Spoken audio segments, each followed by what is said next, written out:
Hi, everybody. Steve Paikin here. You may remember some time ago, we presented a bit of a different episode of the Paikin Podcast. Hugh Laurie from House and the creator of that show, David Shore, went to the Forest City Film Festival in London, Ontario, and were guests on stage, interviewed by yours truly, at an event which was honoring David Shore. It was a pretty cool experience to see these two, frankly, broadcasting legends on the stage. Well, we're doing it again. David not only did House, but there was another show that just wrapped up a year ago, again a medical drama called The Good Doctor, starring Freddie Highmore as a doctor who had to deal with autism. And I'll tell you, it was a fascinating experience interviewing David on stage in London and having Freddie zoomed in to participate in the discussion as well. So let's do that now. Here's the Paikin Podcast 2-on-1, David Shore and Freddie Highmore, coming right up.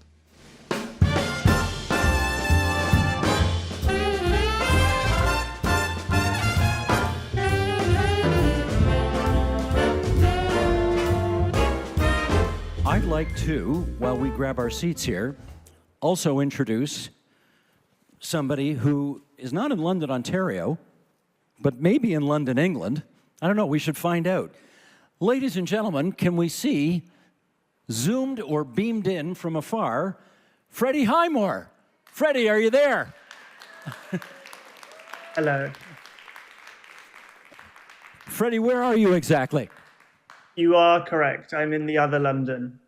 The other London. Okay, very good. As it's known, yes. As it's known. I want to just sort of do a little bit of memory lane here with the two of you and find out, well, let's start with this. Freddie, how well did you know David personally and or professionally before you started working together on this show, The Good Doctor? Professionally, of course, I was aware of David and House. I didn't know quite as much as I just got to see then in the documentary. In fact, I'm not sure I knew all of that before this moment, so that was lovely to see.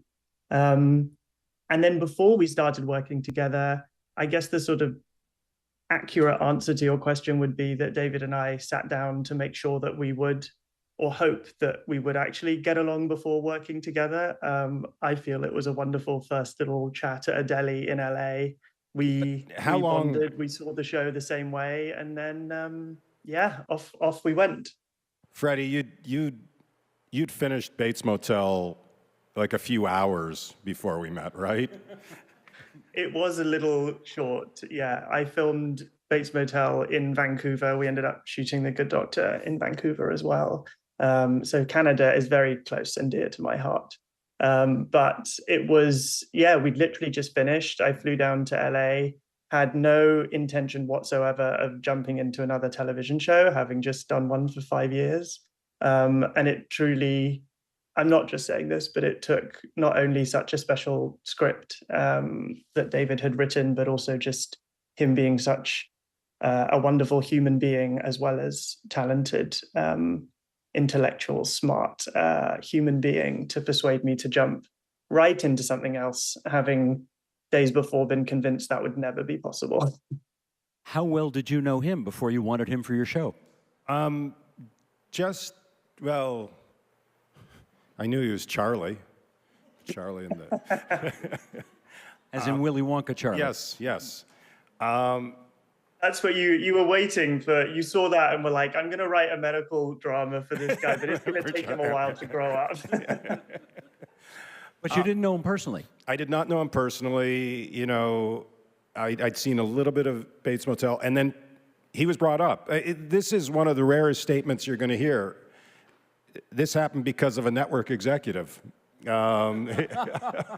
Somebody said, have you considered Freddie Highmore for the part, because the script had been written? And so I watched a little more Bates Motel and realized this guy's a really good actor. Very different part, obviously, but this guy's a really good actor. And then I met with him, and it was that breakfast more than anything that made me realize how thoughtful and deep and professional and personable this guy is, and I was sold.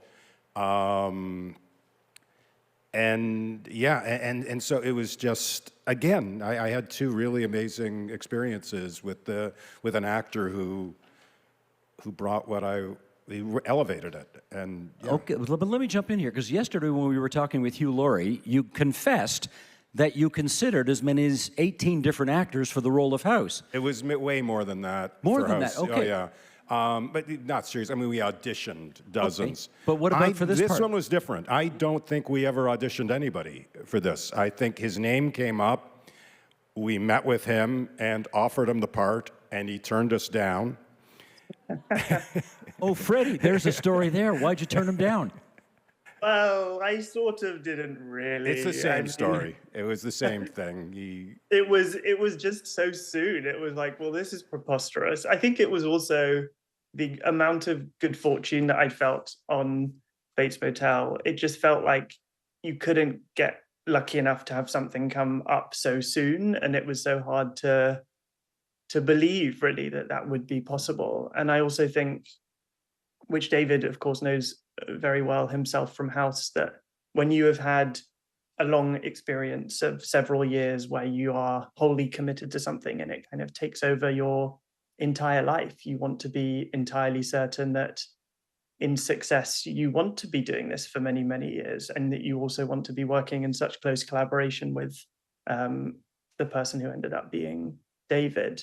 And it's, yeah, that's one of the things that I admire most about David, is I think we bonded over him being, he's sort of wholly commits to every show that he has done in a way that I think is incredibly rare in Hollywood. I think a lot of people in his position would have done House and say, I'm going to get 10 shows that are on the air and I'll put my name to all of them and I'll kind of dip in and out. But David really enjoys doing the work and enjoys writing these characters and being involved on such an intimate level every single day, year after year after year. And I've always just been so amazed by that. And at the same time, to go back to signing on to the show, you kind of think, well, hopefully this person has that, but we should make sure, because we're going on this huge long journey together.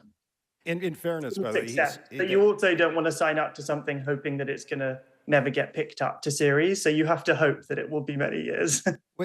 When you're a star of a TV show, as he was on Bates Motel, and he wasn't the Good Doctor, but that is an exhausting experience. And you were at the end of 5 years, and you'd been working very hard. And I think you came off it going, I'm looking forward to a few months of doing nothing. And then your agent, who doesn't appreciate that, sent you the script. And I like to think you read it and said, damn, this is good. I'm so annoyed. That's exactly the case, yes. It was that, and then meeting, I actually have a vivid memory of calling home after, like being on the street in LA after I sort of went into the meeting almost thinking, well, this is a great script, but like, the guy's not going to be very nice, or we're not going to really bond, and then it'll be an easy decision and I'll go back to London. I hadn't decided which London I was going back to, but it was probably London in the UK. But I remember kind of coming out and just being on the phone, and it was, well, how did it go? And I was like, wow, it was kind of great. I really like him. So David, if you started at no with Freddie, how did you get him to yes? Well, he came back to, it was a brief no, and I think it was just, I just can't, I think, I'm speaking for you, Freddie, but I think it was just, I can't do this, and then 48 hours later he went, I can't not do this, and so. Take us into, I guess. By the way, sorry, we know exactly where we had lunch, we know what table we had it at, and we went back after the show was done, the two of us went back. To the same place? Yeah. How come? It was an important place. I presume there were, once Freddie agreed to sign on and do this part, I presume, David, there were discussions between the two of you as to, just what kind of character the Good Doctor would be. For example, how many manifestations of autism Dr. Murphy would demonstrate or not. Take us into some of those discussions. How did you work all that out?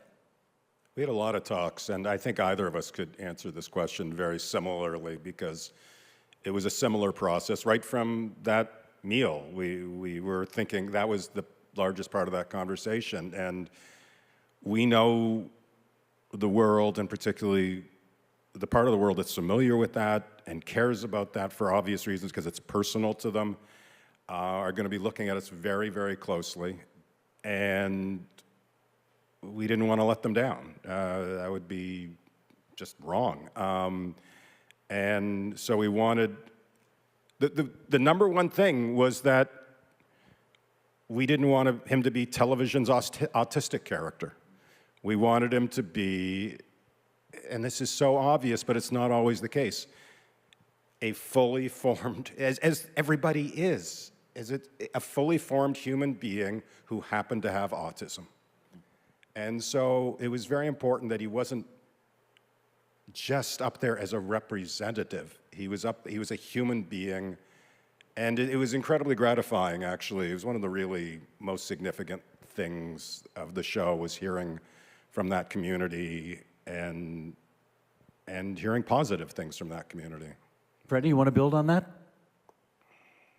I mean, David always speaks much more eloquently than I do. I feel I rabbit on and go off on very long tangents, and David has like a very pithy, succinct way of just summarizing exactly what needs to be said. So I'm not sure what to add to that other than agree, and I guess say that, which we were discussing the other day, but wanting to tell, we always wanted to just tell Shaun's story. And of course, we wanted to represent autism as authentically as possible through him.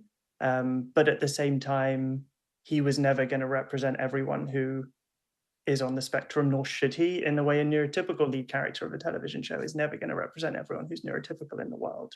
And so I think once we'd established who he was as a character, it was, the exciting thing was kind of building on that and digging into not just how might someone who has autism react to something, but how would Shaun as an individual react to this? And what are his kind of unique quirks, and what's his sense of humor? What are his desires? What are the things and the people that he falls in love with? And that kind of became the journey of the show. Freddie, you may believe that David is more eloquent than you, but I think we have to remember that regardless of what you say, whether it's an answer to one of these questions or just reading the phone book, you have a British accent, and therefore you will win every time. Yeah, I have that to fall back on. And then I stripped him of it for the show. Well, that's twice in a row. Maybe we should talk about that right now, because, again, we talked about this yesterday with Hugh Laurie, that he was not to use his British accent when he performed Dr. House. And here you've got Dr. Murphy, again, a British actor, David, not being allowed to use his British accent. Any discussion around that with Freddie? I would briefly like to chime in and say that I'm not just very grateful to David, but also to Hugh Laurie, because I think if Hugh Laurie had done the pilot of House and completely messed it up and it was a disaster, David would never have hired another Brit again to play the main part in one of his shows. And so, I have a lot to thank him for too. Why no British accent for Freddie's character? Because the character was from Wyoming. Is that? But you could have made him from, you could have made him an import from London, England. I don't rewrite. I just, I do, but he knew what he was getting into. Okay. Freddie, I want to know if there were ever any moments on the show, and I have to believe that during the course of 7 years, you must have had some creative difference over something. And I just wonder what it might have been. Can you give us an example and how you and David might have resolved it? I mean, honestly, off the top of my head, I can't think of something. Of course, there must have been things. I think we would always... The thing about David and I is we're both quite obsessed with the tiny little details. And so the debates, almost the biggest debates, would sometimes be, do you think you need the word just in this sentence? Is it better with the just or without the just? And that would be sort of a 20-minute conversation, and David would think about it, and sometimes the just would be removed, or sometimes the just would be added, or like it would be remaining exactly as it should have been before. But I think, yeah, I can't think of there genuinely wasn't any kind of ever big point Freddie, of difference. we had a big fight about, Freddie wanted him to be just an average doctor, and I said, no, he has to be a good doctor. So Now, I'm tempted, Freddie, to follow up and say, are you being serious when you say you might have a 20-minute discussion over whether to use one word or not? he is. Yeah, I mean, yes, I'm perhaps exaggerating. If you want the specifics, like maybe 20 minutes is a little, but at least 5. That would not be an exaggeration. Because I think we both just sort of cared so deeply about those little things and saw that they both mattered. It's a little bit like what David Hoselton, who wrote on The Good Doctor as well as House, was saying about David in the documentary, of just how he cares so deeply about every little thing, and all of it does add up and all of it matters, whether that's an individual word or anything to do with the creation of a television show. Yeah, no, I'm one of those dictators on set, sort of, that I want them to deliver the script as written exactly. Like they don't go there and ad lib, because we've spent a lot of time working on every word. That doesn't mean I'm right about everything, and we will, and so that's what leads to this, is he will come to me and say, that sentence, is that, exactly right? That word, do we need that word? Should that be there? Is it slowing it down in some way? Is it overstating it? And we would literally sit there and talk about that word, and then we would reach an agreement on what it should be. Did you ever compromise or yield on a suggestion from an actor? I don't think I would have, not even in any insignificant, probably here and there, but he would have to convince me that he was right. That happened plenty of times, but I don't consider that a compromise. I don't think I ever went, I'm right and you're wrong, but we're gonna do it your way. Sometimes, sometimes I would say do it both ways. Take a run. Like, I wouldn't know the answer. That would happen quite a bit. Do it both ways, and whose would you use in the end? I would then. So I had control generally. Although he was a producer, he was a real producer, and he would give notes on the cuts. We would do a director's cut, an editor's cut, director's cut, and then we'd do a producer's cut. We'd send that to Freddie, and he would give us notes about.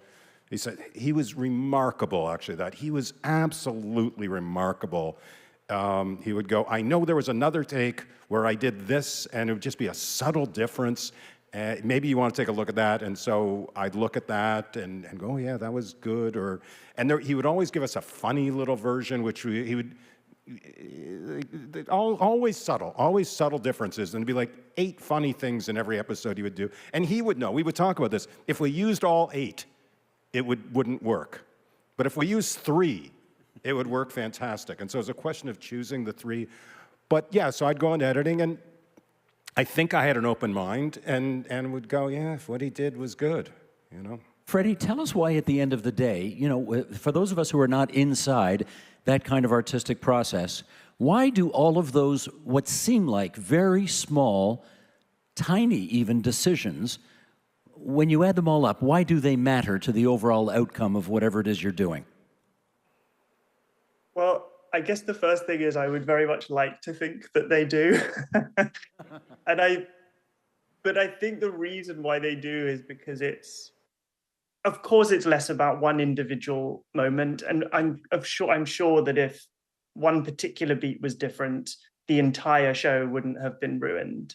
But at the same time, I think it's the attitude that you need in order to make something as good as it can possibly be, and bring that attitude in every single day, whether you're on set or whether you're in the writer's room or whether you're going to the editing room. I think it does require just doing your absolute best. And I think that's partly the way that my mind works, perhaps, of just you live wholeheartedly in something and you care so much that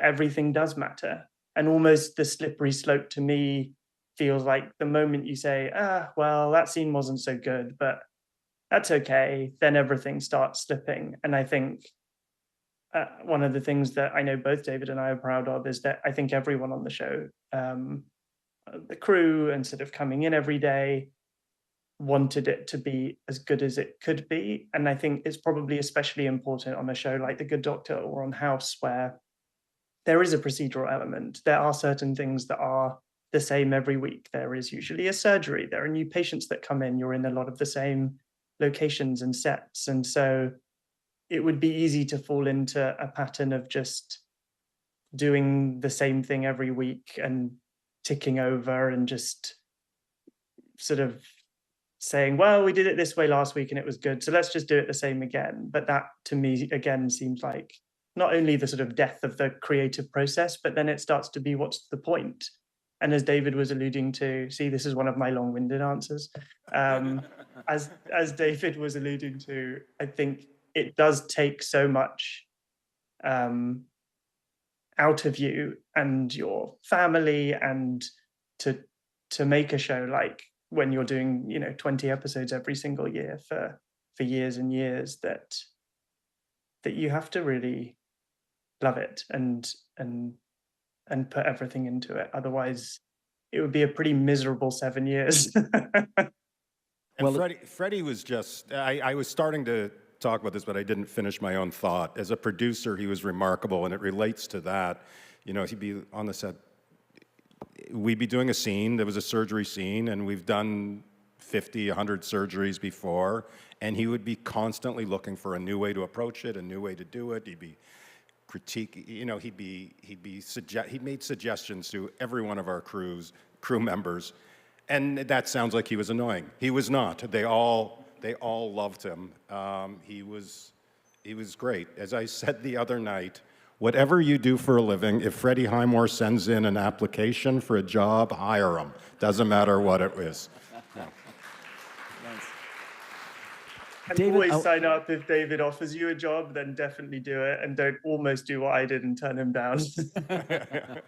I want to circle back to something we touched on a few minutes ago, which was the notion that the neurodiverse world would have been watching this program carefully to make sure that they felt seen and portrayed in whatever the way they thought was appropriate. And I wonder how you kind of went about making sure that you did right by that world. The basic way, which is research, met with people, met with organizations, spoke to individuals, read a lot of books. We had a consultant on the show specifically dealing with that, and Freddie did likewise. Yeah, Freddie, did you ever have moments where perhaps you're in the middle of a scene and maybe the on-set advisor says, well, that really wouldn't happen that way, and therefore a change was made, or something like that? I'd say, like a lot of things on the show, we'd figure that out ahead of time. It felt, and I think probably that was necessary as well for the process of feeling free, as David was saying, sort of free to try different things. And Shaun, I found an incredibly freeing character to play, and there were lots of potential ways that he could be reacting in a certain moment, and it was always fun and interesting to explore all of those, as opposed to that on-set experience feeling limiting. And so I think the process of the research was doing that ahead of time, talking about it ahead of time, so that then you can go on and sort of forget about it all and just do what feels right, knowing it's sort of like learning lines. You don't want to show up on set and not really know your lines and try and figure that out. You want to know them so well that then, especially with David, because he cares so deeply about them, you want to get there and know them so well that you can feel free to try different things and not be thinking, oh, what's that line again?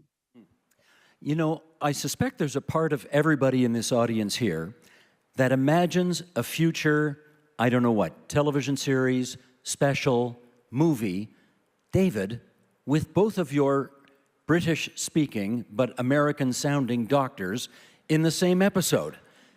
Can you imagine that happening? I thought of that as the show was going on. I thought, do I get Hugh into Vancouver? Hugh was always pretty busy.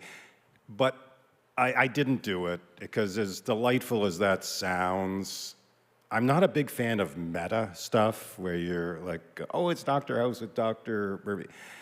I think that I always was committed to the audience really believing they're watching an actual scene and not watching two actors having fun together or whatever. So I worry about that. I've broken that rule on a few occasions because that's what you do with rules. But I generally, if something's too cute, I don't want to do it. If something's going to take the audience out of it, which I think that would have, and it's too late now also. Is it really too late? I've never met Hugh, which I feel like I must have and feel like but we have never met or interacted. How is that possible? I will correct that. I know. Yeah, I will. The other thing, I should have come to London, clearly, because, it's my own fault on this occasion. But the other thing I'd say about David, which this is me setting him up for an anecdote, but I think it was the finale of House. I think this summarizes David's approach to storytelling and lack of an ability to get rid of whatever the phrase is, kill your darlings. But he was going to be in the last episode of House. Yes, I was supposed to. I guess this does go. I had a cameo. I cast myself in the last episode of House, and I actually had a speaking part. And we filmed the scene, and I was directing the last episode of House. I've had fun with that. I directed the last episode of The Good Doctor. It's fun being able to be that involved in the final moment. So I asked our directing producer to kind of direct that scene that I was in, because obviously if you're in the scene, you can't be behind the camera. If I'm supposed to be looking at you and there's this other person in the scene, I can't be looking at them. I got to look at you. So it's really difficult to direct yourself. Freddie's done it very effectively on a number of occasions. So we come to my scene, and I think I nailed it, but mostly. And then the directing producer at one point during the scene comes over to me with a note about one of the other actors, and he starts telling me the note. He goes, hey, I'm not sure and I just go, oh, don't worry, this scene's going to be cut. And it wasn't in the last. And it was. Yeah. Okay, I've got one last question. I noticed that Freddie's character and his love interest have a son named Stephen. And I wonder who possibly could have been the inspiration for the choice of that name. Stephen was the name of his brother. Oh, I'm so happy for you, Freddie, and disappointed for me. Not Freddie's brother. No, within the show, in the pilot, he has. Has everybody seen the pilot? You're about to see that, right? So you've seen it. So, spoiler, okay? On the pilot, you wouldn't be here if you hadn't seen the pilot, right? You would. Stephen, I'll explain it to you, who apparently have not seen it. One of the inspirations of Dr. Murphy becoming a doctor was the death of his brother, Stephen. Okay, I knew about that because I'd read about that. But I was also hoping that maybe just a little wee bit of the name might have come from... One of my best friends was named Stephen. That would have been the short answer. That was the answer I was looking for, one of my but best there you friends, go. and that's who I named the character for. Freddie, it's awfully good of you to join us from all the way across the pond. Continued success with everything you do, and it's really great of you to spend so much time with us here from London to London. Take good care. Thank you. Thank you, Freddie. Freddie Highmore, everybody. Thank you, everyone. And now we're going to go see the aforementioned show. So how about we give it up for Mr. David Shore for coming back to London, Ontario. Way to go, Shorzy.